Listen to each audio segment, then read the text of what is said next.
You know, if I've learned one thing about kids since having two of them, it's that the only reason nature designed them to be so cute is to cover for the fact that they fucking suck at everything.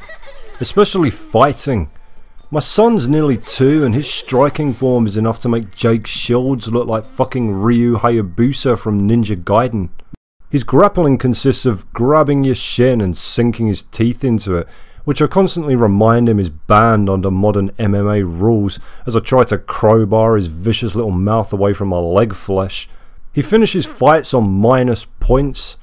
In fact, the only thing he's got going for him is that he's too stupid to be afraid of ghosts, even this quite obviously haunted shoebox. My son's lack of combat ability is a deficit that he shares with the protagonist of Hush, preteen Uggo Ashlyn. Ashlyn couldn't fight her way out of a puddle, let alone the waves of possessed furniture that Hush pits you against, and to add another stripe of shit to the already sodden square of toilet paper you're attempting to unshame yourself with, she's also afraid of the dark to the point where she will take damage from it. She can't run, she can't hide, she can't do a single useful thing in relation to environment. You know, it's not hard to see why she wound up at a fucking orphanage. Her parents probably figured out they could get just as much joy out of owning a cardboard box, with the added advantage of not having to clean up the box's fear piss every time a light bulb went out. So let's keep this short and sweet. Hush had an appealing concept, pitting a child against childlike fears, but that was where the enjoyment ended.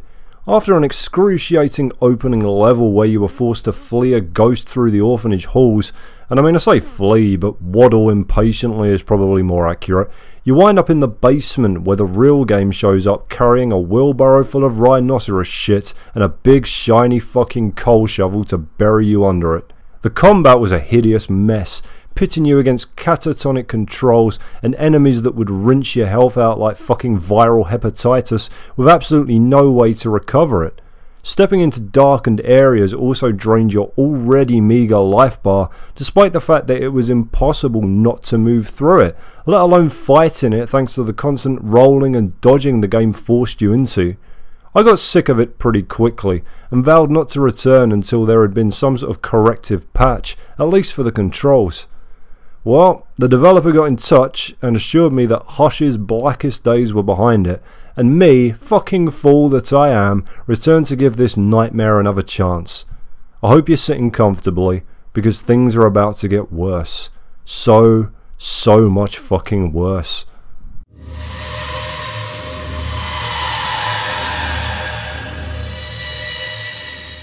Let's start with the positives, because as almost pointlessly brief as they are, credit where credit's due. Hush has now abandoned its unplayable third-person angle altogether, opting to keep the opening orphanage and chase section in the same isometric view as the rest of the game. So while you're still going to win this race by the skin of your fucking teeth, it's now a lot easier to steer Fungus the Bogeyman into the obstacles on account of being able to see him. The controls feel a little tighter too, although I am playing with a gamepad this time around, so you know, I can tell you for sure. So there you go. Bracket/praise close brackets. That's done now, because this game is closer to the legal definition of fucking torture than it is functioning software, and whatever improvements the developer has given you with one hand are getting taken away with the other, along with anything else it can grab while it's kneeing you in the balls. The first thing you'll notice that the patch has helpfully fixed is that you now seem to roll at complete random.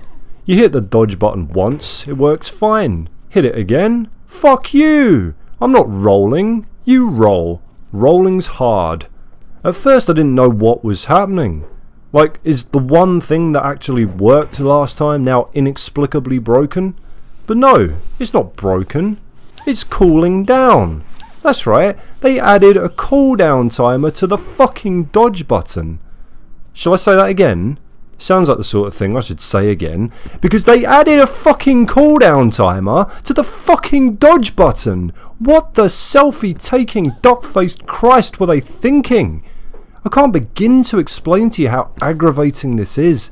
It took an age to kill the enemies before, but now, unless you want your stupid ginger face smashed in by the first ridiculous barrel with arms that you see, you're going to have to hit it once, dodge back, run away for 5 seconds, and then go back and hit it again.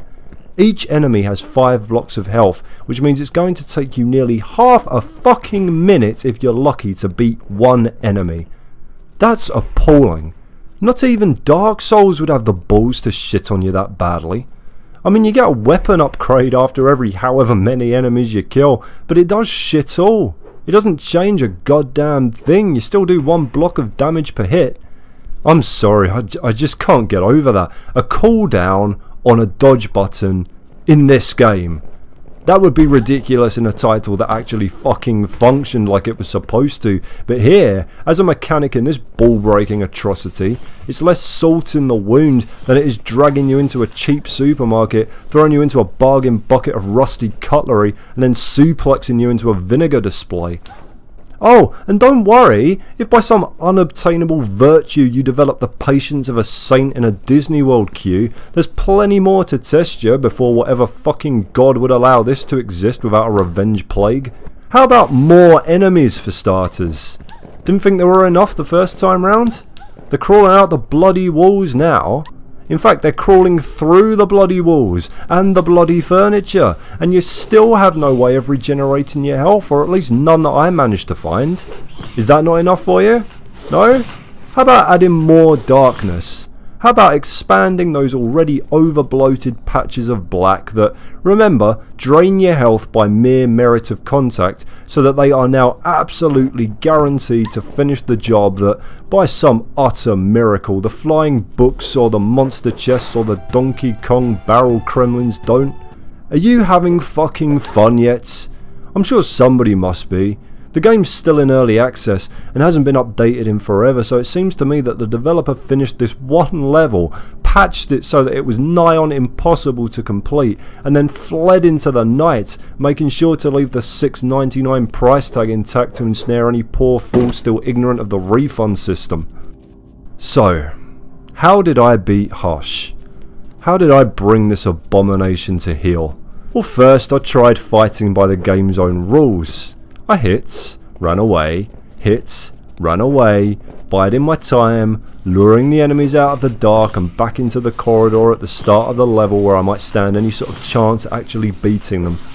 It was here that I began to notice a wee technical flaw, just a tiny, almost undetectable blemish in the programming, so insignificant that I really feel silly about bringing it up.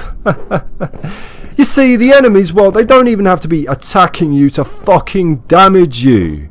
Are you joking? Are you sitting there with your fucking pen and your fucking paper, crafting a witticism, inserting it into a Christmas cracker along with a paper party hat and a small plastic prize, tying it to your dick, and then fucking me in the arse with it? Look at this. He's walking. That is his walking animation, not his attack animation. How can you fight anything in this game if you don't know when it's going to hit you? How? And this happens at complete random. You will get the shit smacked out of you just by being in the general vicinity of an enemy. So what's the point? Why bother trying to do well if you have literally no defense against being hit? Well, I'll tell you, shall I? Here's my defense. Run. Run like you're after Olympic fucking gold. They'll corner you a couple of times, sure, but the game's too appallingly buggy for them to follow any kind of reliable pattern, so you'll get through in the end. Just stop to smack a couple of those books out your way and flee across the level, ignoring every failed mechanic, every nonsensical invention of Hush's pitiful programming, and eventually you'll reach this third chamber, where you'll probably be overcome by your pursuers due to what appears to be a dead end. But here, look, when you die, that's the end. That's it. You've done it. Now, you know, I'm sure you must be thinking, have you, fraggers? Have you beat it? Or has the game just fucked up? Now, I would bet any money that you are correct. The game probably has fucked up. But I mean, look at it. It's spent its entire playtime fucking up. What do you want me to do? Run around trying to kill enemies with a cooldown timer on a dodge button while they hit me at will, waiting to see whether Hush is in the mood to unfuck itself up? I'll tell you what, if you can find me video evidence of somebody beating this build of the game, and I do mean this build, not the one before it that was almost reasonable in comparison, then I'll attempt it. I will. But as of right now, the game says I've won. Did I do it fair and square? Fuck no. But you know, one notion I've become familiar with in my 29 years playing video games is that if you want to stop a crooked poker player dealing from the bottom of the deck from taking all your money, you excuse yourself to go to the bathroom, sneak down into his basement, and set his fucking house on fire. I'm the Fragnostic, and this game is dead to me.